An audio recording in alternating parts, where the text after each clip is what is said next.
हाँ तो प्यारे भाई और बहनों, नमस्कार। आशा है आप अच्छे, चंगे और तंदुरुस्त होंगे। मैं भी हूँ। मैं भी हूँ अभी। तो रोज़ की भांति नाश्ता तो हो गया अपना। आज खाया हमने परोठा पालक का। अच्छा लगा। और रोज़ की तरह आचार्य प्रशांत जी को हम सुनते हैं आपके साथ। तो आइए चलते हैं आचार्य प्रशांत जी को सुनने के लिए। और हाँ, एक बात कहना भूल गया मैं आपको। अभी तक कितने लोगों ने आचार्य प्रशांत जी को फॉलो किया है या उनको सुनना शुरू किया है, मुझे कमेंट्स में ज़रूर लिखें। आचार्य प्रशांत जी को सुने और अपना जीवन सफल बनाएं, सही बनाएं, तंदुरुस्त बनाएं। धन्यवाद। जाती है तो हम क्या करें? दाल कहे लाल मुरझई है तो जीबे कई दिन करी है।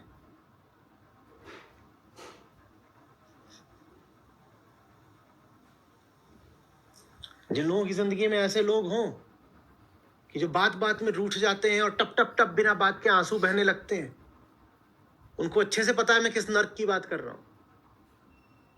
कई बार तो पता भी नहीं चलता कि ये नाराज किस बात पे, बस खफा है। आप पूछो कि भाई किस बात पे खफा हो, बोले इसी बात पे खफा है कि तुम्हें समझ में भी नहीं आता कि हम क्यों खफा हैं।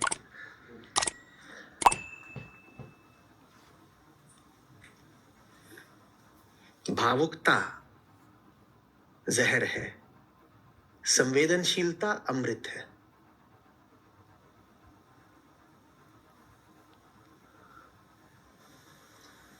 भावुकता जहर है, प्रेम अमृत है। और जो आदमी प्रेम और भावुकता में अंतर नहीं कर सकता वो नालायक है। इमोशनैलिटी लव नहीं होती। भावुक हो जाने को प्रेम नहीं कहते।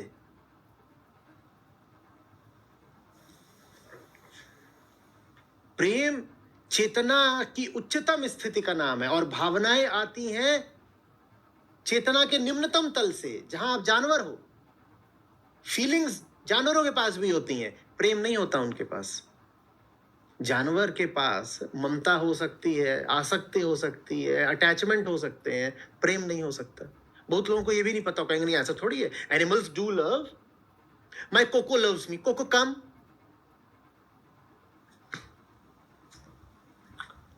कोको पूछ वाला। भाई मुझे भी कोको अच्छे लगते हैं। मेरे पास भी 11 ठो कोको हैं, सफेद सफेद। 2 बीमार हैं, उनको यहां भी रखा हुआ हीटर चला के। पर मैं ये थोड़ी बोलूंगा कि ये मेरे कोको प्रेम जानते हैं, बहुत अच्छे हैं, मुझे भले लगते हैं। अच्छा, पर यह अतिशयोक्ति हो जाएगी कि कोको को प्रेम आता है। भाव है, जानवर के पास भाव होते हैं। जितना आप में इमोशनैलिटी है उतना पता चलता है कि आप कितने जानवर हो। प्रेम बिल्कुल दूसरी बात होती है। प्रेम तो ऋषियों, संतों, ज्ञानियों के हिस्से की बात होती है, वो बिल्कुल दूसरी बात है। प्रेम और भावुकता को एक में मत जोड़िए, उनको मिश्रित मत करिए, कन्फेट मत करिए उनको।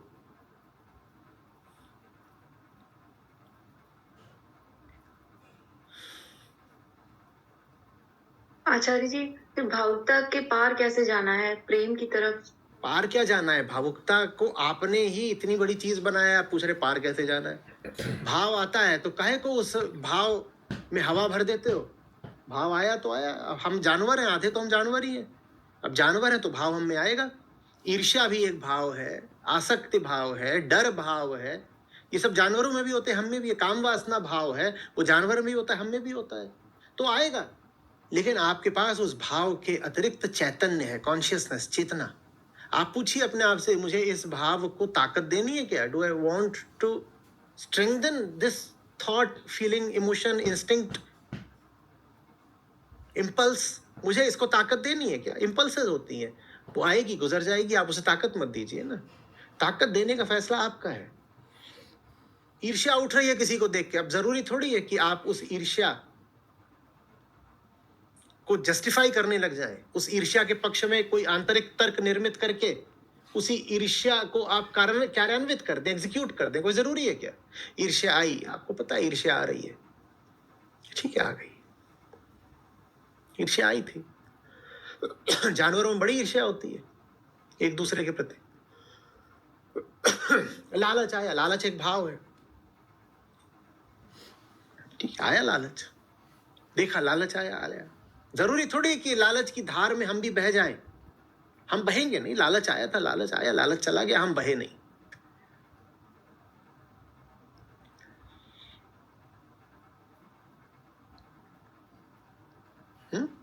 उदासी छा गई। उदासी का एक बड़ा भारी इमोशन होता है, you know, I am sad. भाई उदासी सबको लगती है, जानवर भी उदास होते हैं। पर उदास बने ही रहना है कि नहीं, ये आपका फैसला है। लोगों को देखा है वो कैसे अपनी उदासी को और बढ़ाते हैं। अब उदास हो गए हैं और रात के 10 बज रहे हैं, तो लगाओ गजल, और एकदम ऐसी मनहूस गजल लगाओ, भयानक। उसके बाद विस्की का एक गिलास और गजल की मनहूसियत, और उदासी ऐसी, और धीरे धीरे से हैं और यहां से आंसू टपक रहे हैं। तन्हाई। तुम मजे ले रहे हो, ये तुम और कुछ नहीं कर रहे हो। आंसू भले बहा रहे हो, मौज तुम्हें बहुत आ रही है, असली बात ये है। देखे ऐसे नहीं देखे? और ये सब कार्यक्रम सब रात के 10-11 बजे के बाद ज्यादा होते हैं, और गजल के बिना मजा नहीं आता।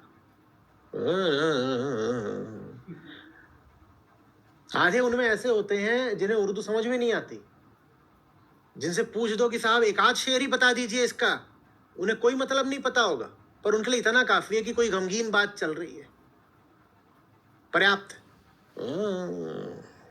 भर भर उदासी आई थी, उदासी निकल जाती। तुमने काहे को उसका इतना बड़ा फुग्गा फुला दिया?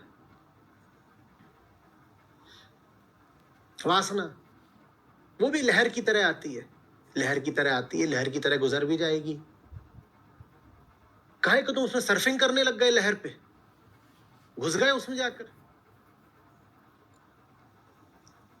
इंसान हो, इंसान का शरीर है, प्रकृति ने पैदा किया है, ताजा ताजा जंगल से निकले हो। हर जानवर में वासना होती है, हम में भी वासना होती है। वासना आई, ठीक है, हाँ पता है वासना है। अभी क्या हुआ है? अभी वासना, अभी मामला गर्म है।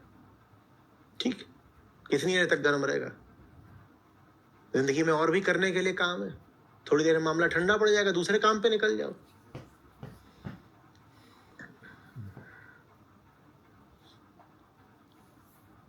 नहीं, तो ये भाव हटा दीजिए कि भाव नैसर्गिक है, मौलिक है, ऑथेंटिक है, आपका है, आपका नहीं है। कुछ शरीर का है, कुछ संस्कार का है। तो आपके पास ताकत है कि उस भाव को स्वीकार करना है या उसकी उपेक्षा कर देनी है।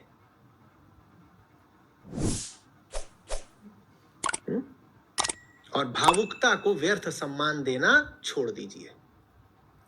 कोई आपके सामने आए, वो साधारण तार्किक बात कर रहा है, साधारण तरीके से, आप उससे प्रभावित नहीं होते। वही कोई नेता आ जाए रैली वगैरह में वोट के लिए, और वो उछल उछल के बातें कर रहा है, अरे, और फिर लोग कहते हैं ये असली आदमी है, देखा गला काप किया, इसका असली आदमी है, और अरे करके बात करता है। जितनी नाटकीयता दिखा दे, आपको लगता है उतना खरा और असली आदमी है। लगता है कि नहीं? जो जितनी नाटकीयता दिखाए, जान लो उतना नकली आदमी नहीं। इतना नाटक क्यों करना पड़ता? सीधे साधे भी तो बात हो सकती है। दो इंसान आपस में साधारण बात करते हैं, ऐसे भी तो बात हो सकती है। वो वहां खड़ा होकर के इतनी नौटंकी क्यों कर रहा है मंच पे?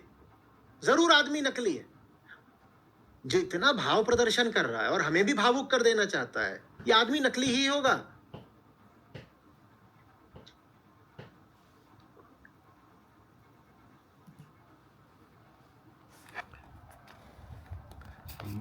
बाकी जो इसका पार्ट है वो आप देखिए उनकी साइट पे जाके। मैं जो लिंक, इसका जो लिंक है यूट्यूब का, मैं आपको भेज दूंगा, यानी कि डिस्क्रिप्शन में डाल दूंगा। आप ज़रूर देखिए और आचार्य प्रशांत जी को फॉलो कीजिए। नमस्कार, शब्बा खैर।